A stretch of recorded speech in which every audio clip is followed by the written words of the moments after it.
This podcast is proud to be part of the TalkSport Fan Network. TalkSport. Powered by fans. Danilo's free, and it goes to Gibbs wide.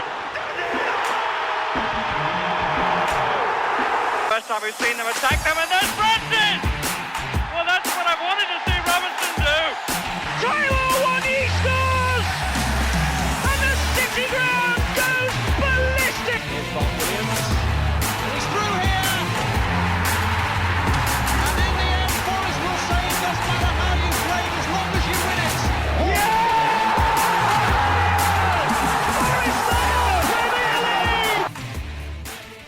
Hello and welcome back to Red Side. Trent here to discuss the 3-0 defeat to Liverpool at Anfield, as well as slept on it thoughts, player performances and more. I'm your host, Adam Wicklow, joined as ever by fellow Reds fans, Reiss and Christian Brown. No Lee Clark, unfortunately, work and all that sort of jazz has gotten in the way. We'll probably not talk about the game in too much depth because I think there's been a lot of grief on social media and I don't think the performance was quite there, and I'm sure everyone's heads will probably fall off if we go too much into it. But I'm going to start with you, Reiss, as you were the man on the ground there at Anfield. The team selection obviously wasn't the best to go to start with Chris Wood being out now for 4 weeks, as it's been reported, with a hamstring injury. So Anthony Elanga having to play up front on his own, and then us going to a back five. What were your thoughts going in when you seen that lineup? Because it couldn't have been very high. Probably not, no, but it was kind of needs must, wasn't it? We were struggling with injuries a bit, and I listened to Steve on the radio after the game when I got home back from Liverpool, and he said we'd had a plan, which obviously involved Chris Wood. That got scuppered at last minute because he got injured, which is really frustrating. Again, another injury picked up in training or whatever. And then we kind of, like I said, it's needs must. We end up playing a winger up front, really, in a central striking position, who has also been apparently ill this week. So it wasn't ideal at all. And I think that kind of plan, what Steve had come up with, had kind of gone out the window because, as you said, we went to a 5, and I've said on this podcast before, I don't think Sergio Aurier is a wing back. He was playing as a wing back, and yeah, it was kind of how long can we stay in the game for? And until, as we'll come on to, the first goal, I thought we was okay. I didn't think we was under any massive pressure. Of course, Liverpool had more of the ball, but it wasn't as if like there was completely peppering our goal. But as soon as that first goal went in, that was kind of it, wasn't it? Really, unfortunately. The problem is now though is if Chris Wood is now injured and Taiwo's come back for the last 20 minutes and he's clearly not going to be fit enough to start, it's like, what the heck do you do? Like, what would you if you knew about Chris Wood like beforehand? What do you think you would have done differently?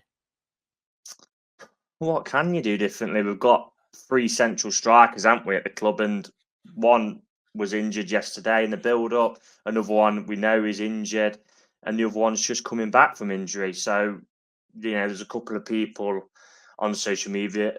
Why didn't you start Taiwo? Well, if he starts Taiwo and he breaks down after 20 minutes, then he's going to get even more flack, isn't he? So, what can you kind of do when there's just kind of no option, isn't it? And it's not like where you're back in the Football League where you kind of like, oh, just chuck a kid in there, because you can't chuck a kid in there in this league against arguably definitely one of the best centre-halves in the world at the back for Liverpool. So, yeah, it was needs must, and it was disjointed, but it was kind of what more could Cooper do, really, in that attacking sense. The options were, as we've just discussed, more than vastly limited, to be honest.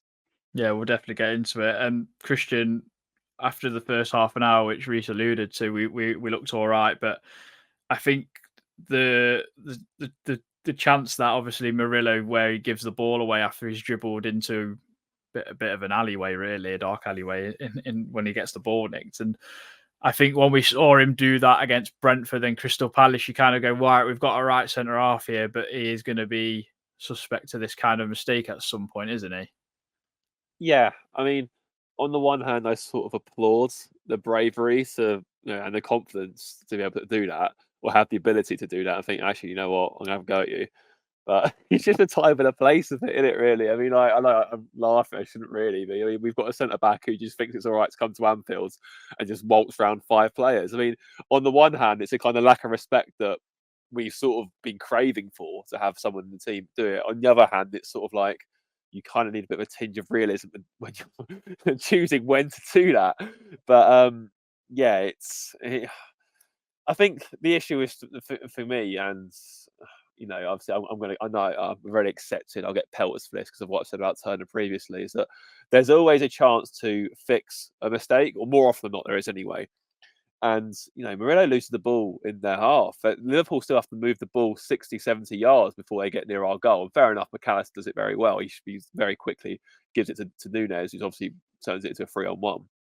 But I just think back to when we had Navas last season. I think after the Brighton game or the Leeds game, definitely. And all of us really, have hammered Navas for saying why are you parrying the ball back into play? Turner's just parried it straight into Hotter's path. I mean, and this isn't just me being like, oh, Christian's on a Turner agenda now. He's a new Williams, blah blah blah. Like Shay Given said it on Match Today as well. So someone who's played in the Premier League for 10+ years. So I think it's frustrating because yes, it's a mistake from Murillo. Ultimately, it's led to that, and that is the root cause. But we still have a chance to fix the issue, and we don't. Ultimately, when Nunes shoots from there, the defence, what's left of the defence, have actually got him into a pretty, realistically, he's not scoring from that angle. If fair enough, if you're going to shoot from there, fine. We'll concede the corner. Murillo comes back. We have a word with him, say, time and place, don't do it. But as soon as Turner just palms it straight into Hotter's path, it's like, okay, well, that's game over then. So, it's just very frustrating. I mean, yes, you can be annoyed at Murillo, and yes, fair enough, he shouldn't have lost the ball there. Again, you pick your moments. Is Anfield in front of 52,000 people, in front of possibly one of the best teams in the world, the best time to be waltzing around 5 people doing your best Maradona impression? Maybe not, but equally, had Turner parried it out for a corner, it's something we'd be laughing about now and say, oh yeah, by the way, what about that from Murillo? Eh? What a player we got there. So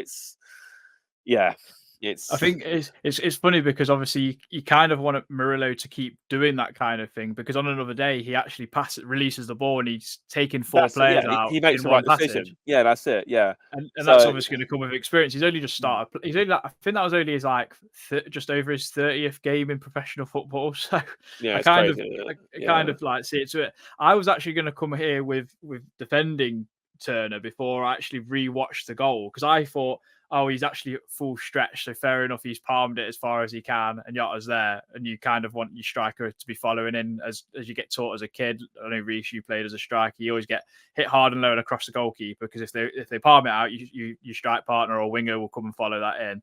But actually rewatching it, it's kind of in the middle of him, and he should probably palm it away further, so I kind of can't really defend him in that instance. That's what I was actually going to come with. But they come like London buses, don't they, Reiss? Because once one goes, then the other comes. And to be fair to Liverpool, it's a really good move. But on another hand, I think you can put probably maybe a bit of blame on Ibrahim Sangare not tracking Szoboszlai there, really, in all honesty. But could anything else be done to prevent that goal? Or was it credit to Liverpool? I mean, from Liverpool's perspective, if we were Liverpool fans, and I'm glad I'm not, but you'd be looking at even the first goal, how they sprung on us for that goal. That was very similar to how we got our goal at Chelsea away, where Yates and Mangala had pushed on that mistake, and they literally sprung so many players forward and then left us in a bit of an overload situation. But the second, again, yeah, it is good play. I mean, Szoboszlai, I thought, was the best player on the pitch yesterday. I thought he was excellent. Agreed. We spoke earlier in his group chat that Garth Crooks had put Mo Salah in his team of the week, which was a shock to me, and Szoboszlai wanting it, but that's up to him. Yes, Sangare should track the man. There's no denying that. I think if it was certain other players, we'd have a bit more to say, wouldn't we? So you've got to be consistent, and he should do a lot better there. And then it's pulled back, and it's pretty much a tapping into it for Nunes, really. And like I said in my first comment, once that first goal come, it was something we kind of did last season, where once that first goal had come, then we conceded a second pretty quickly. And then once it got to 2-0, it was like, if we could maybe nick a goal, we might get back in the game like we did at Arsenal. But Liverpool kind of really had us at arm's length, didn't they? We tried to get Alanga through several times, and it just shows you the levels, really, that Virgil van Dijk didn't break a sweat and kept up with the lad, to be honest. So, yeah, I mean, the only positive I can really take out of it, and it's something what Steve again said on the radio after the game, is we didn't do what we did last season and completely capitulate and end up getting absolutely hammered. I mean, if it wasn't for a terrible mistake second half, it would have finished 2-0 and we would have walked away and said, well, fair enough, it's not good, but it's not a game where we'd lost 5 or 6 like games last season. For me, Christian, the game was pretty stale, but I actually do think there is a point where you can kind of give Forest maybe a glimmer of hope at 65 minutes, where Morgan Gibbs-White goes down the right-hand side and pulls the ball back brilliantly towards the penalty spot for Nico Dominguez. But I don't think they'd watered the pitch too nicely there. He just like tripped over his own feet. I mean, I think if he gets contact there and he should score, that's game on, isn't it? But like, I think after that, Liverpool didn't look like they're interested, to be honest. I mean, it's weird because we didn't show any real ambition to win the game. I think that's a fair assessment, because we were very much, let's contain Liverpool and then see what we can do. But to be fair, it mostly worked. Like, most of their efforts, even the first half, apart from the mistakes, like Murillo getting caught out on the ball, and then obviously Sangare not tracking his man, most of their efforts were from range. Like, and fair enough, Szoboszlai forced Turner into a very good save at his near post, but they weren't really like, there wasn't a time where I felt, oh yeah, we're really under the cosh here, and like, our keeper's making save after save after save to keep us in the game. It was just sort of like, Salah has very, very quiet. I thought, he didn't enjoy Murillo at all. And, generally speaking, from that side of things, it was okay. But then obviously the counter to that is basically whenever Liverpool made mistakes, we weren't ruthless enough.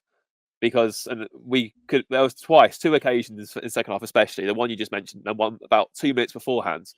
And both of them, I felt so bad for Gibbs-White, and because he just ran and ran and ran, he had nothing to work with. And the only 2 times he did have something to work with, he was let down. The first time he puts the ball across the box, he looks up, and like Reiss alluded to earlier, Van Dijk, he realizes that Alanga is not going to win a heading match with Van Dijk or Konate. So he said he pulls the ball back across, and there's 4 Liverpool defenders who all run towards a goal, and they all miss it completely. And it's something that Man City do all the time. It's something that Man City assistant coach has actually said on several occasions, is that the last person into the box for a cross is more often than not the one who gets on the end of it, especially if it's cut back. And there's no one there. Dominguez, Mangala and Sangare. Fair enough, Sangare is meant to be holding, but they're 10, 15, 20 yards behind play. And it's just like, what's he doing? Like, that's a difference. A better team, or a more ruthless team, I should add, will have someone in that position, and they'll force Alisson into a save. Because teams like Liverpool and City, they don't give up many mistakes. But when they do, because no one's infallible, you have to be on hand to punish them ruthlessly, and we won. And that was the first instance. The second one, obviously, finally Dominguez realises that actually I better run into the box, and kicks the ground instead of the ball. I mean, you couldn't make it up, could you? I mean, I do rate Dominguez, and I think he's had a very good start to his Forest career, but that probably wasn't a game he wants to remember fondly. I think his first 3 touches to the ball, he gave the ball away straight away, and that just sort of summed up his day, really. Like, he had to score there, or at the very, very least, work Alisson into a save, get a corner or something, because like, he's got the goal at his mercy. He's on the penalty spot, and he's just literally kicked the paint on the penalty spot and gone over. It's like, you couldn't make it up. At that point, it was like, right, it's not our day. Like, done. Yeah. But it's such a shame, because obviously I think Reiss, we hit the crossbar through Alanga, and I'm not sure if he had the other chance afterwards, after the third or before. Literally last kick of the game, he had a shot and Alisson saved. That was a shot on target, actually, I believe. Yeah. But I mean, we've got to talk about the huge blunder for the third goal, and whether now it's Odysseus Vlachodimos's like shining light to get a chance in this team. But what on earth is Matt Turner doing? Because for me, as a goalkeeper, you can see absolutely everything. You can see Harry Toffolo's under the ball. You can see he could either head it back to him or head it away, and neither happens. Yeah, I do kind of laugh because it's been turned into by the football pages of this incredible pass from Szoboszlai when he's just really hoofed it into an area and he's seen Mo Salah up there. But that's Harry Toffolo to deal with. I watched it back. I mean, at the ground when I see him turning running out, I knew in my head something was going to go wrong because they both looked at one and each other. Then both kind of went to go for it, and then the ball bounced and kind of in between him and Salah. It's just an easy finish, wasn't it? But it looked on the replay that Toffolo was just going to head that back. To me, if Turner was in the position he should have been, I've no idea what he's doing coming out for that. Personally, he should really be trusting his. I know Toffolo is against Mo Salah. You know, he's one of the best wingers in the world, but he should really be trusting his defender to deal with that. You know, and that put the kind of the shine on the result for them, really, because yeah, like you said, Adam, it wasn't as if Liverpool weren't trying, because of course we're trying, but these teams, when they've got your arm's length, they'll keep you there and think, well, we'll just preserve his energy for another day. We won't overextend because we've got these guys at arm's length and we don't have to go overboard to beat them. So yeah, we've spoken about. There's been rumblings on social media the last few games, haven't they, about Turner being replaced. For me, the worry for me with Turner is his distribution. That where he has to put it onto his other foot kind of takes too long, and he nearly actually got caught out again with that yesterday. There was at one point, I'm not sure who it was who blocked.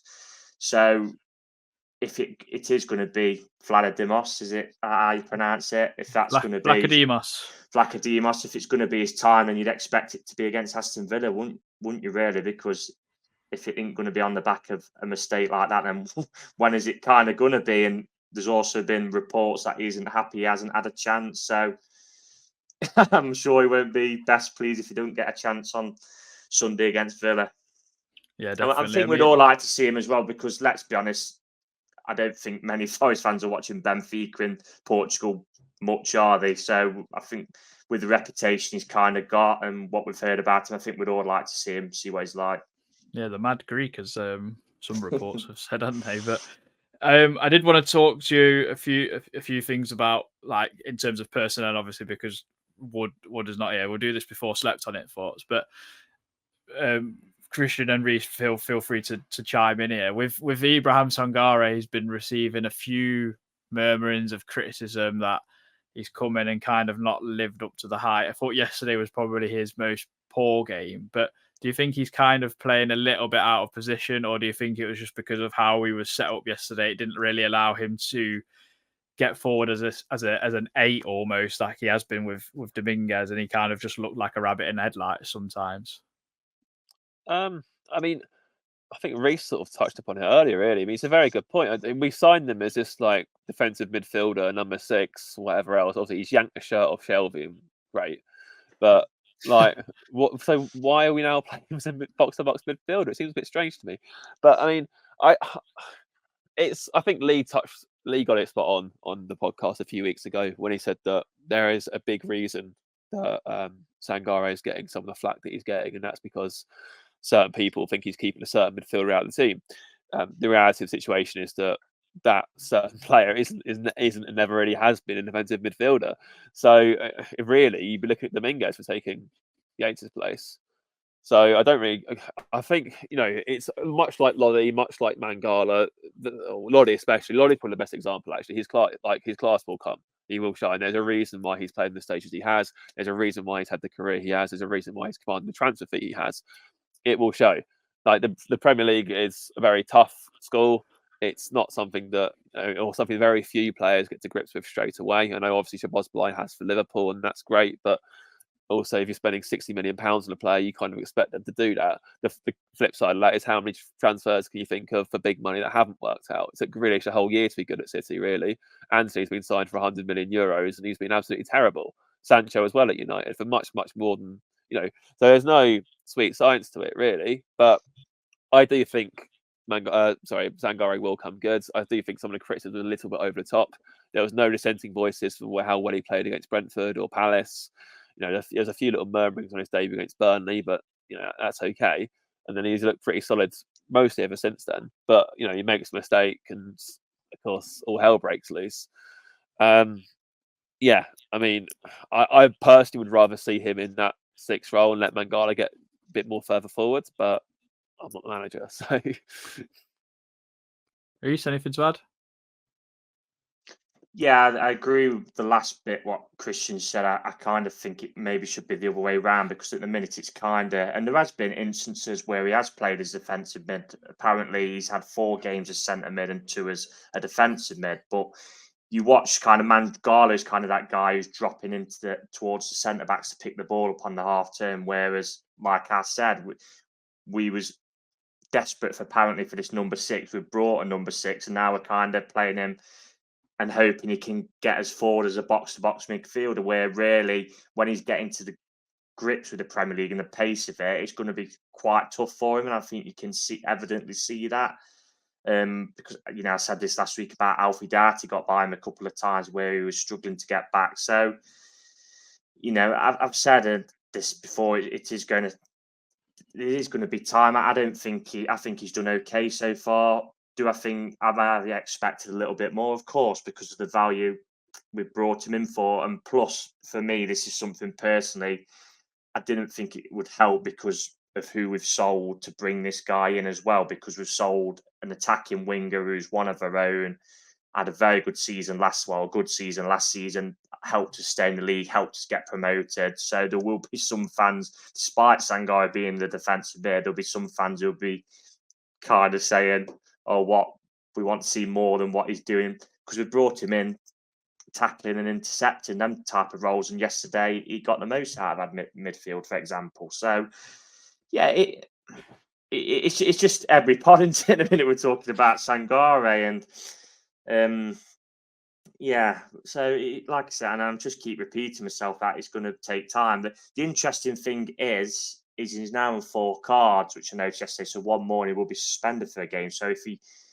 with his record at the minute, which is 4 in 6 games, he could drop out, and then someone else might come in. Ryan Yates might come in, Santos might come in, and then they might play well, and he might find himself on the bench, and he'll have to work hard to get back in the team. Which, if that happens, that might be good for him as well. So we'll see what happens. Christian hit it bang on the head with Loddy. Loddy was getting absolutely hammered, wasn't he, at first, when he first signed a VAR, poor he was, and then in the end, people wanted him to stay and was begging him to stay. So yeah, plenty of time. Yeah, for me, I think with Mangala, because he's so intelligent in terms of picking the ball up and kind of having like moving pieces almost around him, it allows him to do that. I think Sangare, I think what we've seen kind of thing, and as trying to progress up the pitch a little bit more, him and Dominguez can go and be that ball winning those 2 ball winning midfielders higher up the pitch and kind of get us up there. And Sangare, when you've seen what he can actually do in and around the penalty area, you're kind of like, well, he's quite tall and he's quite technical, isn't he? It's definitely shown glimpses. I mean, there was a couple of passes, I think it was the Brentford game, wasn't it, where he pinged one across the pitch, and there was one where he chipped over the top for Aurier. I just don't think it helped him that he missed an absolute sitter last week, to be honest. Yeah. I think that's probably set him back to kind of square one again with some fans, which is fair enough in a way, because he should have buried it, let's be honest. Yeah, definitely. He's made an error yesterday, really not tracking Saboz's line. It's led to a goal, which, that kind of put it beyond us into the game, unfortunately. There's an onus anyway on Forest fans that they love digging out a player that's cost us a lot of money. I mean, João Carvalho got chased out of the club by some, so let's face it. But anyway, we're going to get onto some slept on it thoughts, so I will play the jingle now. Red side of the Trent. Slept on it thoughts.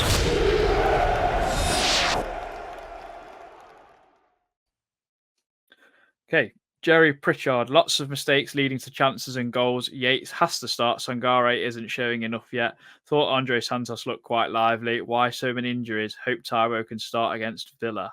James Rutter, went today. Think Cooper needs to be braver with team selection. Trust the back 4, which gives the opportunity for an extra attacking player. Serge needs a rest. Sangare needs to step up. Expect that will be the last we see of Turner for a while. Chris Walsh, not impressed with Sangare at all. Looks sluggish, uninterested, and lazy. Didn't put them under any pressure. They would have had harder training matches. That's now 4 individual errors that have cost us in 2 games. Only plus is that it's not our full strength team. Matt Gutteridge, not much has changed from last season when playing the big sides. The only difference between this season to last is Cooper's time. To last is, I don't know what that doesn't really make that much sense. Okay, anyway. Will H said it last game and we'll say it again. We have gone as far as we can under Cooper, I feel. Hope to be proved wrong. Andy Cameron, another bad day at the office to be accurate. Lee Chilvers, not sure what some fans are expecting. Not many teams will get anything at Anfield. Extremely restricted on what team avail to start, and that impacts formation. Don't agree with Steve Cooper out comments. Our start has flattered, raised expectations of a top 10 finish. Let's stick behind the team. Premier Elliott, bad day at the office, sadly. Would like to see Sangare get dropped for Yates in the next game as Lodi last season. Needs to learn to play better and with passion or get replaced. Respect to Christian for his lovely Pink Forest top in the Anfield wrap episode on Thursday. Joe Weisel, obviously a new starting 11. And last but not least, we'll go with Phil. Better team than last season, much worse performance. In reality, we may not get any points from the next 3. If we don't, that's no wins and 9. Do we really think the owner will accept that with all the backing he's provided? And I think a lot of people kind of touch on a lot of good points. The whole thing with Cooper is there's a lot of pressure, obviously. We'll get into that in a little bit. We're going to do some player performances, which is going to be a bit difficult because I don't really think anyone was that good, really, to be honest. We've touched on a few players, so I'm going to kind of change it. But Christian, I'm going to start with you. I'm going to actually give you Ryan Yates because I actually thought he looked like he'd come on to try and prove a point, to be honest. He did. He looked like someone who was hungry to get his shirt back. And to be fair, Yates, he played well when he came on. He got stuck in straight away. He looked like he was finding his feet, finding his passes. Making a nuisance of himself. All the things that we associate with Ryan Yates. That was pretty much it in a nutshell. Really, he played well. It was much better than his little cameo at Luton, put it that way. Although obviously that wasn't entirely his fault, as we know, because we can see when the manager brings on 2 midfielders and they both drop to the D of their own penalty area, it's not just a one person thing. So he'll be, again, not much more he could do really. Played well, got stuck in, challenging for the balls, the loose balls especially. Like is a classic, like no such thing as a lost cause. It felt like as very we've said these things times and time again. He's very industrious, very wholehearted, very committed, but with a bit more touch of quality with his feet this time, which is nice to see. So yeah, definitely gives Cooper something to think about. Obviously, trying to think of Villa have got Douglas Luiz and John McGuinness in midfield. Tillerman's sort of floats in and out. So it'll be interesting to see whether Yates is sort of thrown in to sort of combat any of that, and obviously if he is, who will drop out. So yeah, he hasn't done himself any harm with that performance, put it that way. And as you rightly said, one of the brighter sparks of an otherwise dismal afternoon for Forest. So yeah, good for him. Yeah, Reiss, it's quite tricky because we talked about Murillo and Sangare and I'd actually given them to other people actually on the pod. Obviously, Lee couldn't make it in the end, but I'm going to give you Morgan Gibbs-White because I thought for someone who he had to pretty much do it on his own, didn't he, yesterday? Yeah, I mean, we're playing. This is again repeating from the last episode. He was out wide again, and I've said on the last episode, I feel he's isolated out wide. His best attributes is through the middle and linking the midfield to the attack. The problem kind of was yesterday we didn't really have an out-and-out attacker, did we? And Alanga, bless him, and it did show because he was offside probably 3 times in the first half an hour. So yeah, I think we've got to find a way to get him back centrally, and I'm hoping that will start on Sunday. I'm hoping Taiwo, with another week's training and a bit of time under his belt yesterday, I'm hoping he will be fit to start, and we can get him behind Taiwo. Really, that not really much more. No, there really isn't. He put like Christian. I mean, Christian mentioned it earlier because I don't want to keep repeating myself as well from what Christian said or other previous pods. But he put the ball across into for Dominguez. I was at the other end, so I've not seen that on the highlights. So I was bowing to Christian's knowledge on that. And I mean, what more can he kind of do? Really, there was probably one instance where I think there was quite a simple ball on it, and he tried like the outside of the foot, which when it comes off is superb, as we've seen in the Leicester game last season, and Liverpool just cut it out. I mean, he was trying, and I mean, but what more can you do when there's not really much up there? You're against, like Christian said, one of the best sides in the world who are really on form at the minute in Liverpool. It's kind of like it's very tough. Yeah, this is the problem when you've just got so many injuries up top, and you're kind of relying on him to be the bright spot Well, with a winger playing out of position. To be honest, I think that was his plan once the original plan had gone, the plan A had gone. I think plan B was basically stay in the game as long as we can, then try and get 20, 25 minutes out of Taiwo at 0-0 at the end, and maybe we could nick something there. But that plan went out the window in the first half, unfortunately. Yeah, this is the thing now, because I've got a question for you, for each of you as well, about kind of Villa and kind of where we're going to go in these next few games. But so, like, my first one is how do we turn this around with so many injuries up top? I mean, Reiss, you put in our chat about we need to kind of question what's happening in the medical department, because we're getting so many injuries in training, more so in training than in matches, it seems. There was questions raised last season, weren't there? But we've had like a revamp this year. Yeah, this summer, that's what I was literally going to get onto. We've added all these staff members, and it still kind of keeps happening. You know, we've brought in. I know Tavares was on the bench yesterday, but we've brought in 2 wing backs who we've not seen much from. I mean, Felipe, he's been out all season. Obviously, Tyro's been injured. Now Chris Wood's injured. Origi's been injured. And there's Hudson Odoi is another one. And it's never kind of like a knock, is it, where they'll miss a game? It's always like, seems to be always a month, you know. Steve said that Wood will be a minimum of a month. So it's not ideal, is it, at all? And we've again spoken about on this pod before how the media bang on when it's a Big Six team, how they're missing players and why they're having poor performances, but others don't get much talked about. So when it has effect on the best, I mean, it's going to have a massive effect on, you know, a pretty middle of the road Premier League team, which is how we are really at the minute. So yeah, it's not good, is it? Let's be honest. I mean, you can see why people are asking questions about it. Yeah, Christian, what would you do differently with this information that we've got, pretty much? Because I know you want Taiwo to start on Saturday. We all do. I just can't see it happening. But I think Cooper alluded to that. He actually probably gave him more minutes than he actually wanted to, because he's only just come back. It's you don't want him to break down again, as Reiss said earlier, because otherwise you're in the same spot again.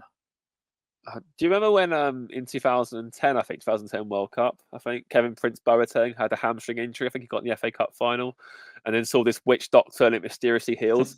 Like maybe we should find that witch doctor and get to work with Wood and Origi. But I honestly I remember the old days of the oxygen tents with, like, when Rooney had done his metatarsal and all that crap. The media used to churn out and touch Rooney's ankle or Michael Owen's ankle on the front page of the Sun and stuff. Get one like of those faith healers in. Yeah. Honestly, I've got no idea. It's such a difficult question because, like Reiss said earlier, it's not like we're in a league below where you can just go, all right, yeah, throw in like a Sepa Song or someone like that. Or if we had Dale Taylor at the club, go, all right, son, off you go. We can't do that. Like it's detrimental to their development if nothing else, because he's just saying good luck. Like, by the way, here's a pool full of piranhas, in you go. Like, so it's so difficult. I mean, I don't. One of the things with Alanga, I know he's not a number 9, is it? Let's put it that way. I think that's the simplest thing we could put. Like, the timing of his run was so bad.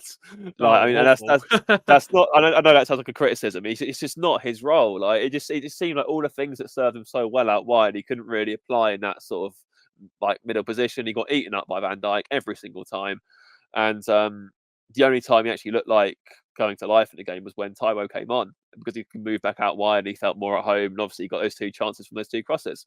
Like, I actually it's what I've noticed is how integral someone like Taiwo is to our team since we've been injured. And obviously, yes, there's a perfect example. Even if Wood was on the pitch, I know Wood isn't the quickest, and all the most mobile necessarily, but in terms of the overall structure of how the team's set up, it makes a huge difference having an actual number 9 on the pitch. And yeah, we really missed it. So I think wasn't they say Origi was out for 4 weeks as well, so that might be 2 weeks now. Yeah.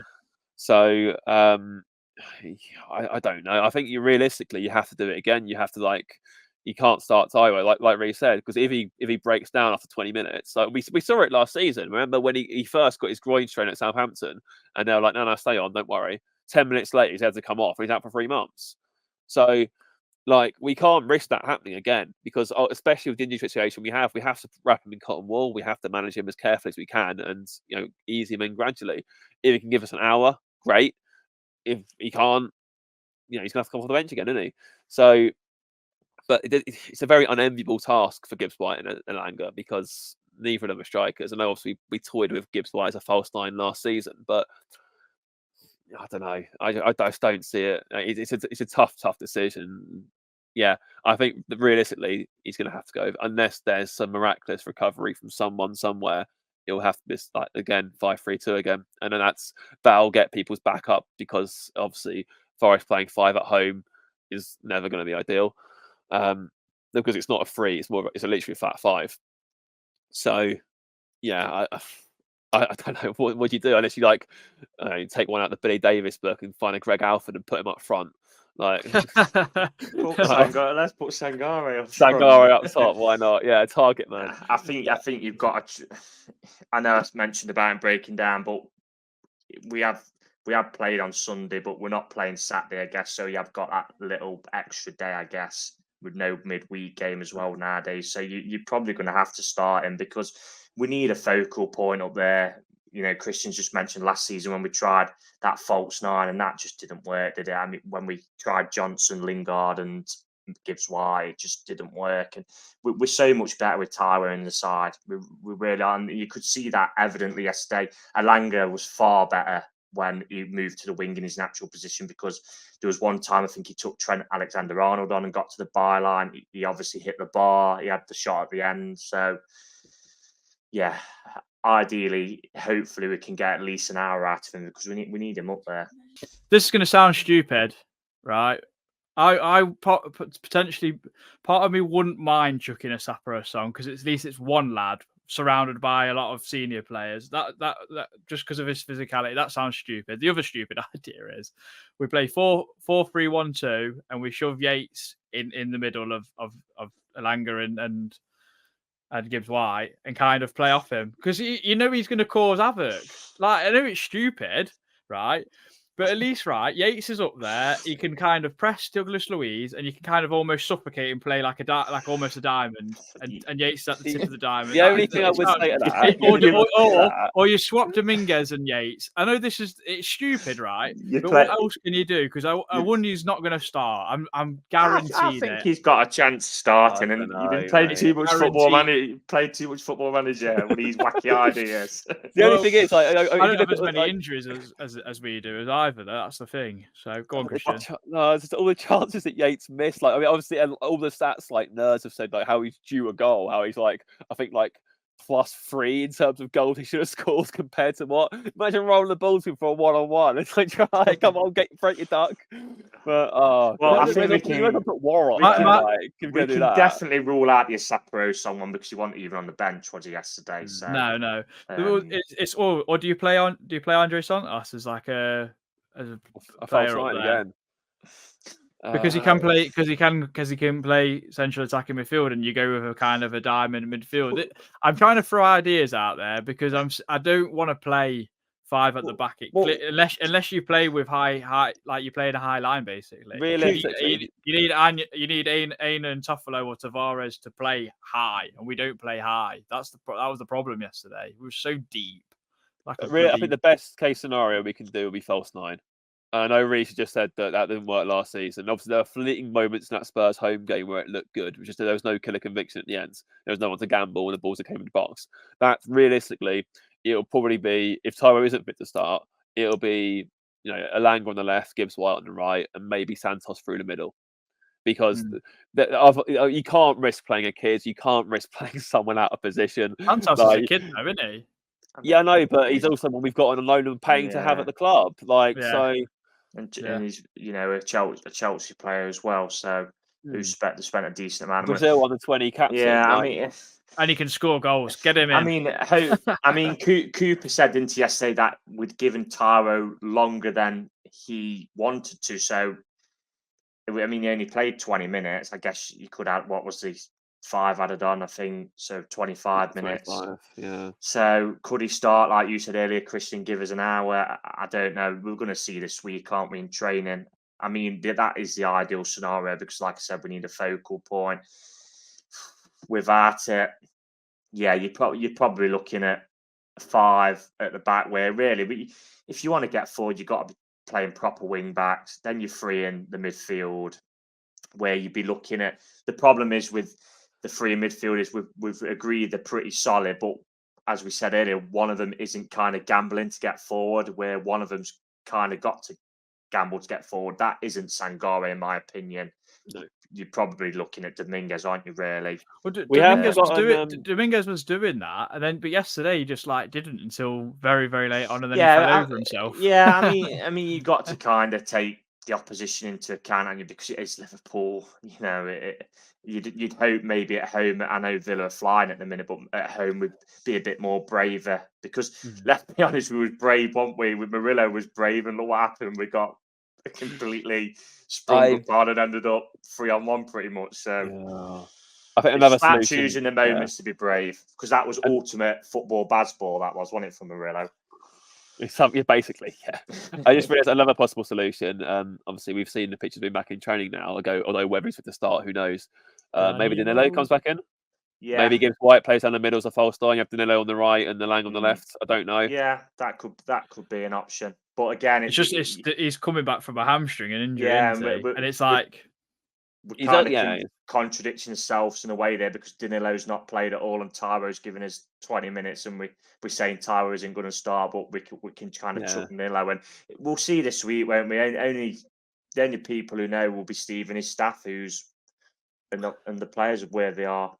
Bring on the international break. Well, it's funny, right? Because obviously on social media, everyone's saying, "Oh, let's get Cooper out," but another manager's going to have exactly the same problem, and I don't think they're going to do too much different. I think we still have to stick by him and give him the time.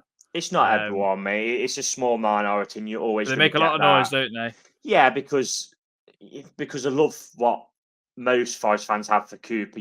Like I said earlier, he is our generation's miracle man, and there might be a few older fans who might scoff at that. But when you draw him with the likes of Weymouth and Salisbury in League One, and this guy's come in and got you promoted after spending years rotting in the Championship in the 3rd tier, that is how you kind of see him. Because these days, let's be honest, I mean, you're kind of thinking, watching the Premier League from afar, is my club ever going to be there? And he is the one who, after all the managers have had, has delivered it. So, yeah, when people are saying, "Oh, let's get him out because we're in a bit of a mini rut at the minute," which we are, let's be honest.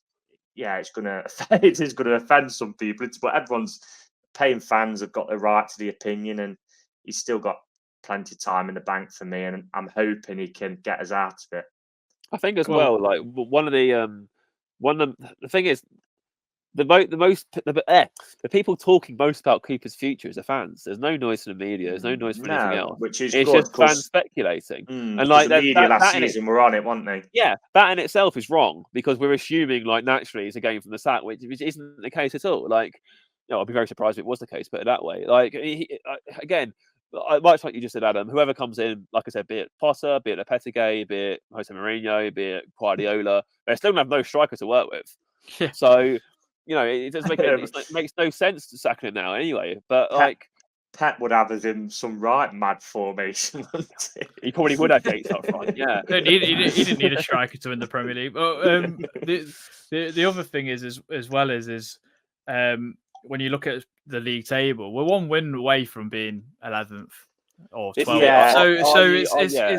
It's kind of really chalk and cheese. Like the league is actually a lot tighter than you think it is, and we've got a little bit of a cushion. But with the fixtures we've got, kind of, I mean, I know Lee's head fell off completely after last week, and he's like, "Where are we going to get our next win?" And to be fair, he's right on one hand, but on another hand, it's a strange old game, and at home, I back us to beat anyone. It is still early days into we're quarter of the way through the season, and I forgot what I was going to say. Nah, so you just kind of took my call. But yeah, it is early days, and it's still. Yeah, of course. I mean, like Adam, like it's are you glass half full, half empty? Are you 3 points off 10th, or are you 6 points off the relegation zone? Like nothing was ever decided in October. We're not doing too badly. We got 10 points. It's 6 more than was last season. I don't want to sound all happy clappy here because I'm not particularly pleased in the way we obviously imploded last week. I felt that we've probably dropped at least 4 points at home. Realistically, if you look at Burnley and Luton, and realistically, even the Brentford game, I know we came back from a goal down with a man down as well, but that's a stupid position for us to get ourselves into. We could have won that game, especially with 11. So, but equally, we're much harder to break down than we were last season. Yes, we've got attacking issues, but equally, we've got half the attacking lineup out, so there's not much you can do about that. It's just a case of grinning and bearing it, really. For the short time, I still think Cooper's the right man. I think that given time, again, we all said this, everyone said this, fans included, not just on this podcast, we all said it's going to take time to turn from a team who has routinely 40% possession and hits on the counter-attack to a team that starts buying better players and starts having more of the ball and starts being able to dictate games better. That doesn't happen overnight. It's going to take years. It took Brighton 4 years to get to that point. So, it's not something that like someone's going to rock up with a magic wand and go, right, that's it. We're now going to be title challengers. It doesn't work like that. And so for me, yeah, Cooper's, unless we get to a point where, we're near Christmas and we're in genuine contention of the bottom three, at that point, I don't think his job should be even spoken about personally. Fair enough. Yeah, just before we move on, Adam, my point was going to be that this is all stemmed from last week's capitulation, Ante, because if we'd have held on and won that game, we'd now be sat in 12th and we'd be 8 points above the relegation zone. And Ed one would have said yesterday would have been disappointed to lose at Liverpool, but it's all stemmed from last week. If we'd have won last week, there wouldn't have been half these issues, and that's where we've kind of got a win from now, haven't we? Where next week you kind of look at and think, well, maybe a point at best. We've got to maybe look at upsetting the apple cart, really, and trying to get 3 points at home from somewhere. Yeah, well, we're playing high-flying Villa. They're doing tremendously well. We've got just, I mean, how the bloody hell we stop them, I don't know, because for me, Unai Emery is probably the best manager outside of Klopp and Guardiola in my eyes. I think he's better than Arteta, to be honest. At the moment, he's won way more with a far less team than what Arteta's got at Arsenal. So that's my personal opinion. But Christian, how do you see this game going? Obviously, I know we might be doing hopefully a fan preview again together. But what do you see? What's your initial thoughts for it? Firstly, I'm loving the affection for Uncle Unai. Because I'm still fuming that lost to Stevenage in the FA Cup last year and knocked me out of a last man standing. Several of my Arsenal fans, they heard you say that, Adam. They'd be raging. Like I do agree with you, though. I mean, like the stats prove it. He's won about €1 million Europa Leagues. Someone said on TalkSport the other day, it's any team with Villa in its name. He seems to be absolutely brilliant. yeah. Well, because I think since he's come in, Villa are either second or third in the league. They've been flying. Yeah, absolutely. Yeah, and Ollie Watkins has turned into like Michael Owen. So the goals they've scored at home is remarkable. Like, but no, one of the favourite things I say at my Arsenal fans is like, the only trophy Arteta's won was with Unai squad anyway, and they get very annoyed about that one. But going to the game itself, it's going to be hard. It's going to be very, very difficult. I mean, I actually felt that when we went to Villa last season, up until he who shall not be named decided to have Villa on his coupon and cost us the game, we were actually pretty much nullifying them very well. We were making it very difficult for them. They had next to nothing going forward Villa that day. We completely stifled them, and then we looked relatively okay-ish going down the right-hand sides with, I think, Williams and Johnson that day, who played fairly well in the first half, looked like they might get us something or get us on the pitch at least. And then obviously, we made a mistake and then imploded. But I don't think, we might actually, because we've got no striker. how we set up is going to be dependent on who's fit. I think if Taiwo is fit, then he will likely go forward at the back. It'll probably be a bit more adventurous. We might try and get at him a bit more. If he's not fit, then depends what we play. Is it going to be a false nine? Is it going to be 5 at the back and just Elanga and Gibbs White up front picking up the pieces? It's hard to tell because we don't know who's going to be fully fit. But from Villa, I expect they'll be full of confidence. They're having a great time at the minute. They're my favourites to win the Conference League. I think that'll be their first weighted trophy since like the 90s. So, they're riding high. They're living the dream at the minute. And again, though, there'll be some Forest fans who will say, "Oh, look at Villa and how they're doing now after they sacked Dean Smith, who took them up the league and kept them up, etc., etc." But they all seem to overlook the Steven Gerrard spell and like how terrible that was. And like, it made me laugh hearing Gary Neville say that, "Oh, none of these other managers come into like a good environment."